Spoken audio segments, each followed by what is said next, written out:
Her phone's GPS history showed a recurring stop at an unfamiliar apartment complex. My eyes scanned the screen over and over, trying to make sense of what I was seeing.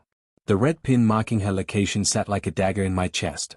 My mind tried to make excuses. There had to be a logical explanation, a simple mistake, something that would make the pain stop. But I knew better. It wasn't a mistake. It was a truth I didn't want to confront, a reality I wasn't ready to face. I felt the blood drain from my face, the air around me thickening, suffocating me. The world outside my window was still the same, but inside my head, everything was falling apart. I could feel my heart pounding in my chest, too loud, too fast, like it was trying to escape. My fingers trembled as I clutched the phone tighter, wishing I could turn back time, wishing I could unsee what I had just discovered. I had never thought I would be the type of person to check her phone.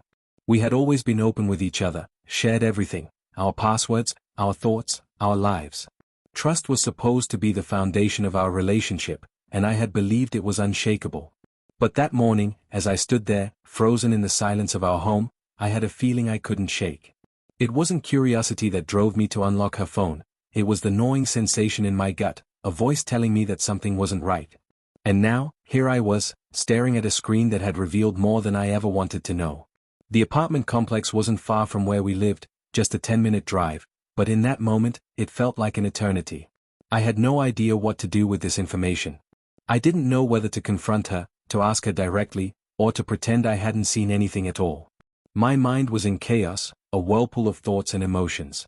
Anger surged up first, hot and burning, followed by a crushing wave of sadness. Betrayal. It was the only word that kept repeating in my head, each time more painful than the last. I thought about all the times we had laughed together, all the memories we had created, the plans we had made for the future. I thought about the promises we had shared, the love we had declared so many times. How could any of it have been real if she had been hiding something from me all along? My stomach twisted into knots as I replayed our conversations in my head, trying to find any sign that I had missed, any warning that something was off. But everything had seemed perfect, too perfect. Was I that blind? I closed my eyes for a moment, trying to steady my breathing. I couldn't let this consume me, not yet. I needed to think. I needed to process. But it was hard. It was so hard. The woman I had trusted with everything, the woman I had thought I would spend the rest of my life with, was now a stranger. The trust we had built together felt like it had been ripped away in one instant, leaving a gaping hole in its place. My hands were shaking now, the phone feeling heavier with every second. What was I supposed to do?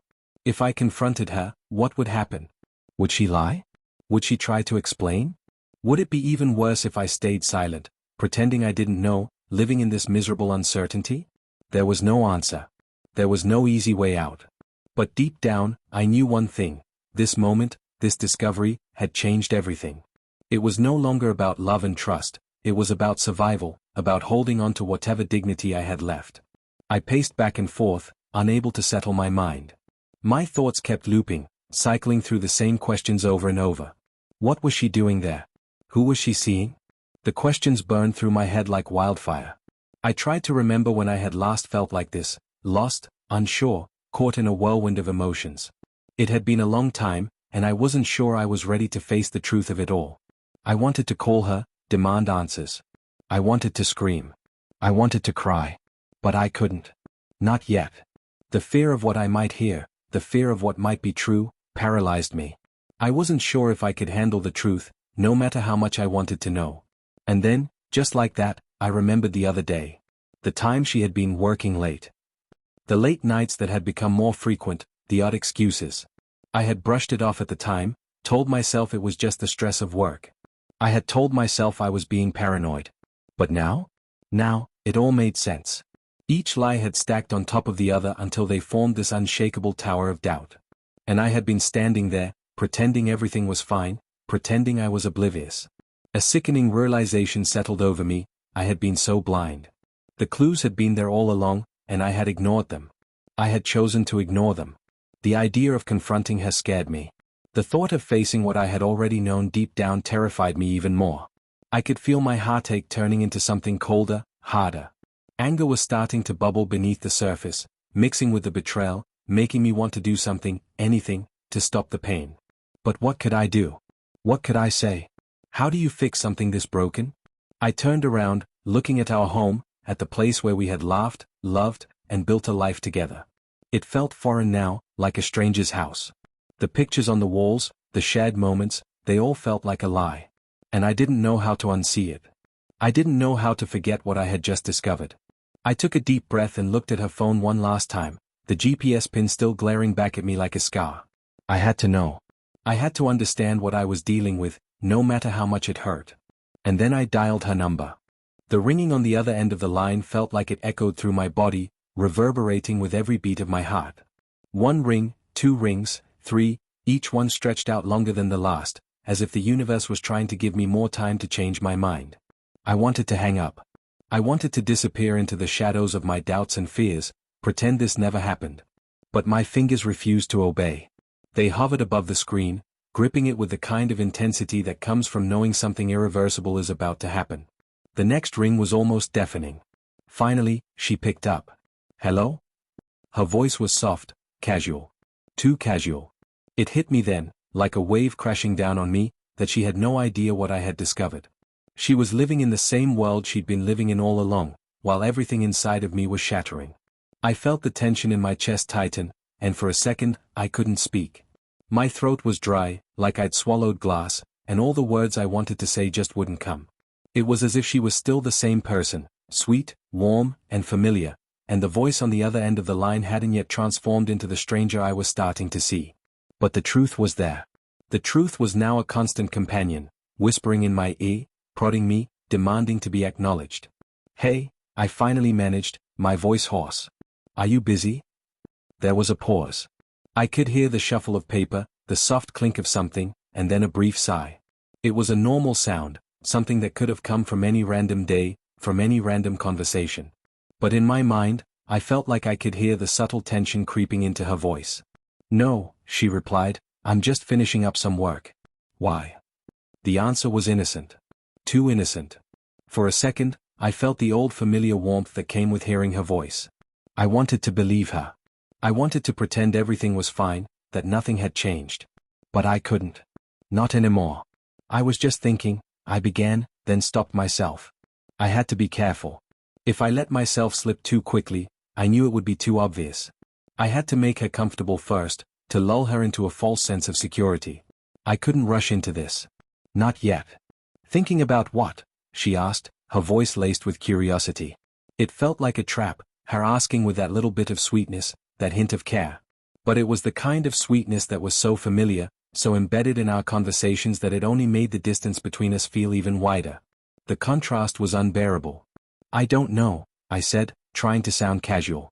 Just wanted to check in. You sound a little distracted. Everything okay? There it was, my attempt at being subtle, at trying to see if I could gather some crumbs of truth. I was fishing, and I knew it. But I didn't care. I needed to know. I needed the answers. I'm fine, she answered quickly, but something about the response didn't sit right with me. It was too quick, too eager. Like she was trying too hard to reassure me. There was a silence between us then, hanging like an unseen weight, and I could hear her breathing softly on the other end of the line. My thoughts raced again, my mind looping back to the GPS, to the unfamiliar apartment complex she had visited. I couldn't shake the image of the red pin from my mind. The idea that it could all be a coincidence felt increasingly impossible. Where are you right now? I asked, and as the words left my mouth, I knew they were too blunt. The question was too pointed. She would know something was off. She hesitated. It was a tiny moment, a fraction of time, but it was enough. Enough for me to notice. I'm just at home, babe, she said, her voice soft, laced with what I recognized as a defensive tone. Why do you keep asking? A defensive tone. That was new. My stomach dropped. I had to push harder. I had to get her to crack. You sure? Because I looked at your GPS history, I couldn't even finish the sentence. The words spilled out too quickly, the anger and frustration I had been holding in bubbling to the surface. There was a sharp inhale on the other end of the line. Her voice went tight, almost immediately. What? Her tone shifted, and I could hear the panic start to rise. What did you look at? I took a deep breath, bracing myself. I had crossed a line now. There was no going back. Your GPS history, I repeated, now with more certainty. You've been stopping at the same apartment complex for the last few weeks. It's not far from here, but I've never heard you mention it before. So tell me, who's there? Silence. I could hear her breathing, but no words came. Seconds stretched into minutes as I waited for her to speak, to say anything, but all I could hear was the faint hum of the phone in my ear. My heart pounded in my chest, the anticipation killing me. The not knowing was worse than the truth. Finally, she spoke, her voice strained, almost pleading. It's not what you think. But I cut her off. I wasn't ready for any excuses, not yet. Not when I was staring at something that didn't add up. You've been lying to me, I said, my words harsh. You've been hiding something, and I need to know what it is. What's going on, and who are you meeting at that apartment? There was another long pause, and I could feel the distance between us growing wider, like an insurmountable chasm opening up beneath me.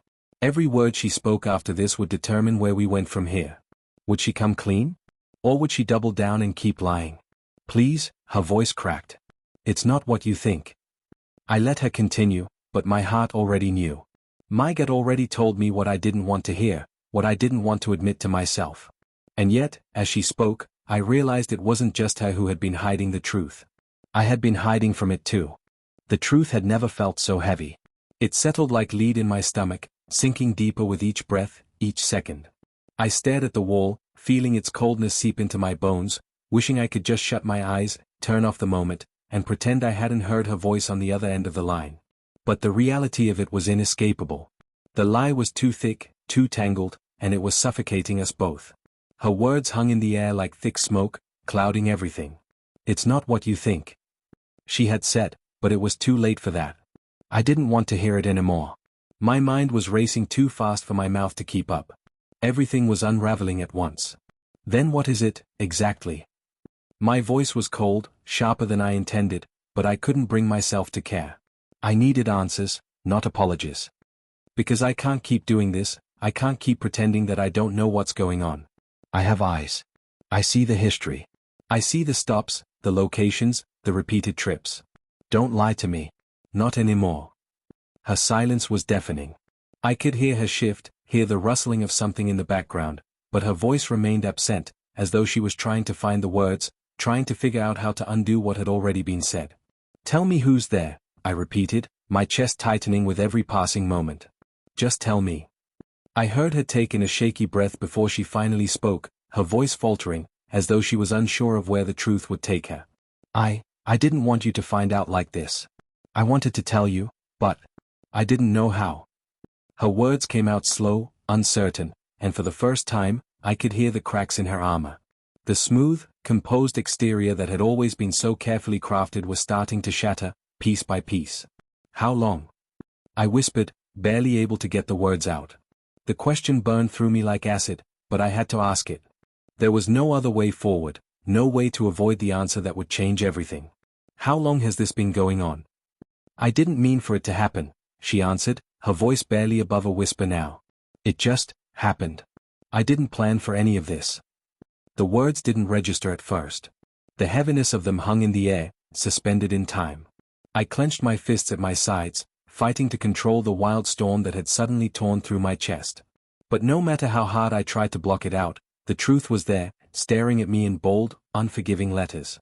It's been a year, she finally admitted, the words tumbling out in a rush, as though once she started, she couldn't stop. A year. I've been going to his apartment for a year now. The weight of those words was like a punch to the gut. A year. A year of lies, a year of deception, and all of it right under my nose. I couldn't wrap my head around it. How could I have been so blind?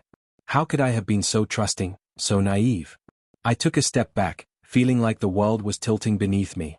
My breath quickened, and I closed my eyes, trying to steady myself, but all I could see was her.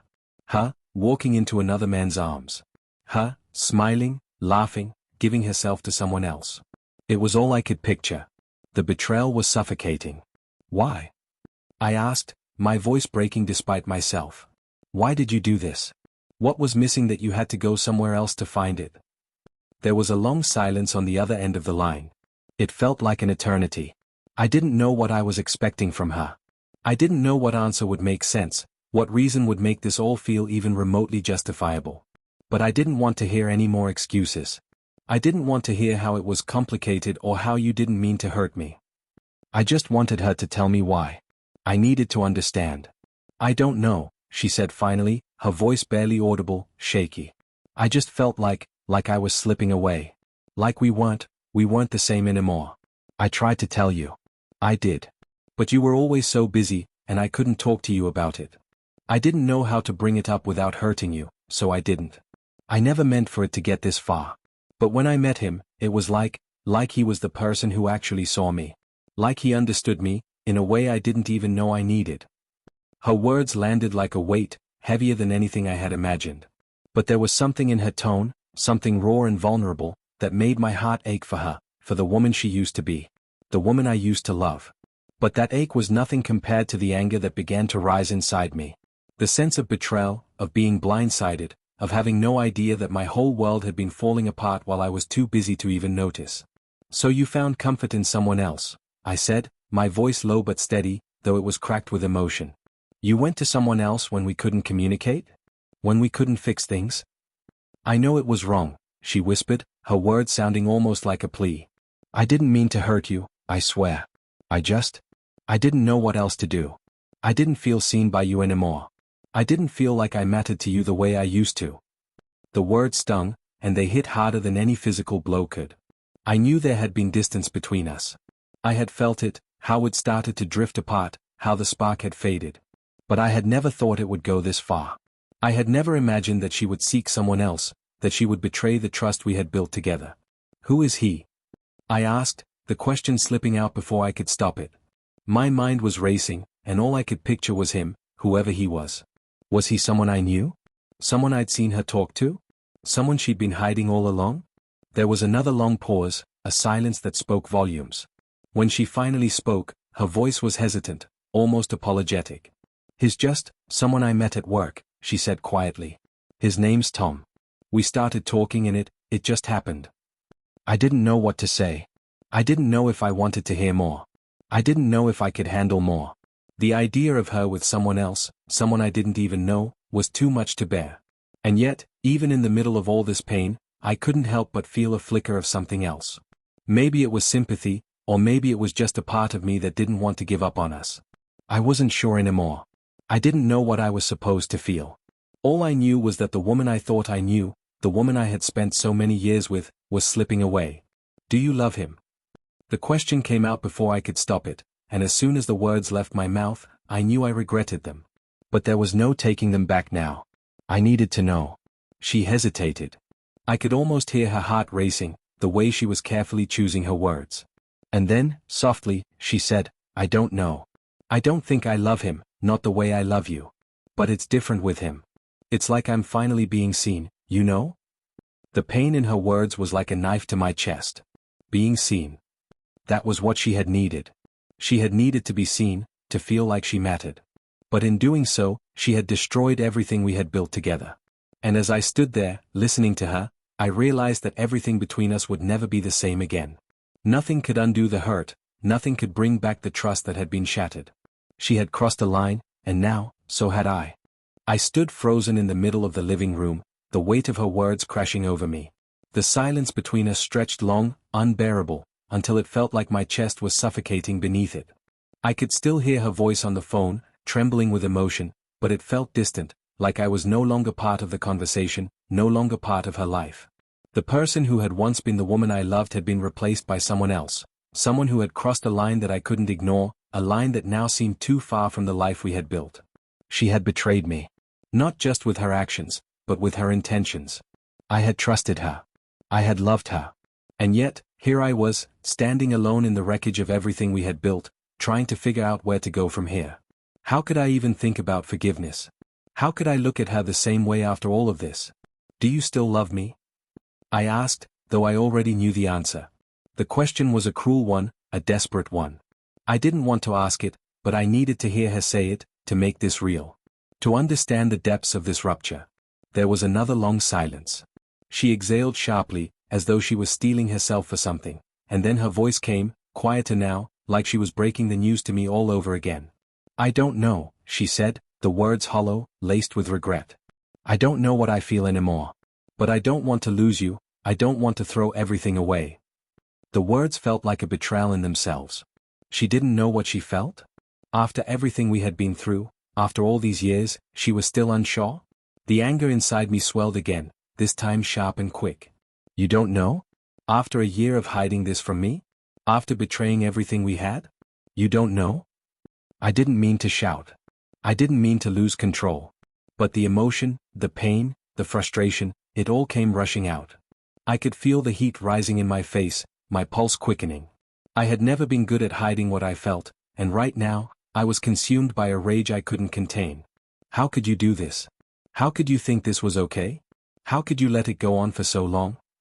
She didn't say anything right away. I could hear her breathing, slow and steady, as if she was waiting for the storm to pass. But it didn't pass. It lingered, the weight of it pressing down on us both. I was lonely, she said after a long moment, her voice thick with emotion. I didn't feel seen, didn't feel like you noticed me anymore. It wasn't just about the sex, it wasn't about any of that. It was about the connection. About feeling like someone actually cared. I thought maybe if I could get that somewhere else, I could fix whatever was broken between us. I wanted to scream. I wanted to tell her that I had seen her, that I had always seen her, that I had always cared. But what was the point? She had already made her choice, already gone down this road. What was I supposed to say? How could I make her understand how much this hurt?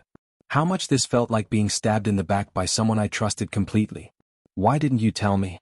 Why didn't you come to me? Why didn't you give me a chance to fix it? I asked, my voice trembling despite my best efforts to stay calm. I needed to hear it. I needed to hear why she hadn't tried. Why we couldn't have talked about it before she turned to someone else for answers. I was afraid, she whispered, the vulnerability in her voice something I hadn't heard in so long. I was afraid that if I told you, you'd leave me. That if I admitted I was unhappy, I would lose you. I didn't want that. But I didn't know what else to do.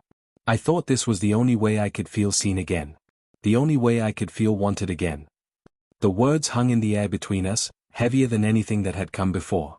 I could hear the rawness in her voice, the desperation that had driven her to make this choice. But that desperation, that fear, it wasn't enough.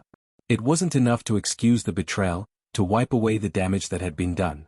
I'm not sure I can forgive you, I said quietly, the truth coming out as a painful whisper. I don't know if I can get past this. I don't know if I can ever look at you the same way again. The silence that followed was suffocating. The space between us felt as vast as an ocean. I wanted to reach out, to hold her, to make everything go back to the way it was before all of this. But I couldn't. It wasn't that simple anymore. She spoke again, her voice breaking as she finally confessed the part one had been avoiding, the part one knew was coming. I never meant to hurt you. But I know I did. I know I've broken everything we had, and I can't take that back. I can't undo it. But please, don't walk away. Please don't leave me alone in this. Her plea was so raw, so vulnerable, and yet, it only made the truth feel more unbearable. Because I knew, deep down, that I had to walk away. I had to leave this behind, for both of our sakes. If I stayed, I would never be able to trust her again. And without trust, what was left? I don't think I can stay, I said, my voice steadier now. I didn't want to say it, but I knew it was true. I had to face it. The relationship we had was no longer a safe place for either of us. We couldn't go back to the way things were before. I think this is it. There was a long, painful pause, and then she spoke again, her voice quiet and full of regret. I understand. I deserve this. I just wish it hadn't ended like this. And in that moment, I realized she was right. It was over. What we had fought for, what we had built, was gone. No matter how much either of us wished for things to be different, there was no going back. And as much as it hurt, I knew it was the only way forward. I hung up the phone, the weight of the decision settling over me. And for the first time in what felt like an eternity, I finally allowed myself to cry. The days that followed felt like a blur. I moved through them on autopilot, barely registering the world around me as I processed what had happened. The apartment, once a place filled with laughter and comfort, now felt hollow, the silence heavy and suffocating.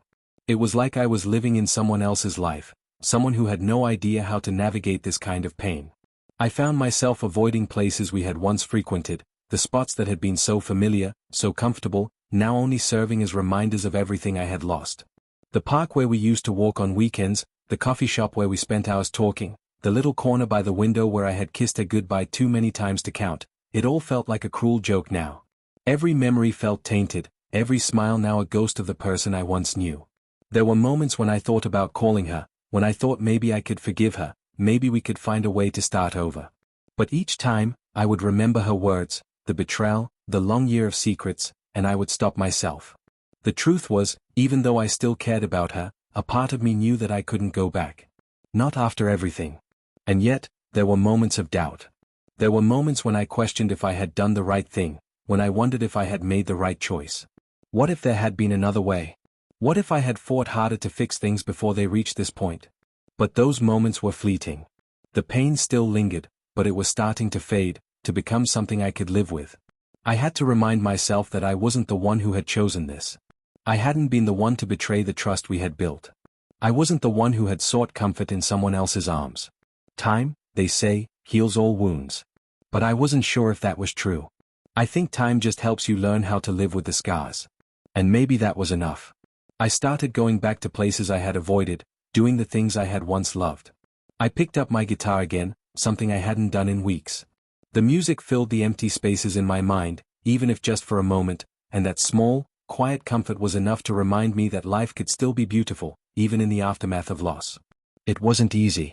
Some days, I would catch myself expecting her to call, expecting to hear her voice again, to find her waiting for me with that smile that had once made my heart race. But that wasn't reality anymore. And slowly, I began to accept it. I spent more time with friends, with people who didn't know the pain I had just gone through, people who didn't ask questions but just let me be. And that was all I needed. The laughter, the distraction, the simple act of being around others who cared, it helped. It reminded me that there was more to life than the woman who had broken my heart.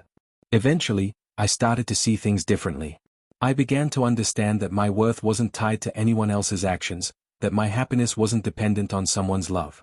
I had always thought we were two halves of a whole, but I realized that I was already complete, with or without her. And while the idea of starting over, of trusting someone again, seemed impossible, I knew that it wasn't out of reach forever. Not anymore. I wasn't the same person I had been before. That much was clear. But maybe that wasn't such a bad thing. I was stronger now, more self-aware, more grounded. And as the days passed, I began to feel like myself again. Not the version of me that had been in love, but the version that had learned from the heartbreak, from the mistakes, and from the lessons that life had thrown my way. I couldn't predict the future. I didn't know when, or if, I'd be ready to love again. But I knew that for the first time in a long time, I was finally starting to heal. And that, I realized, was enough for now.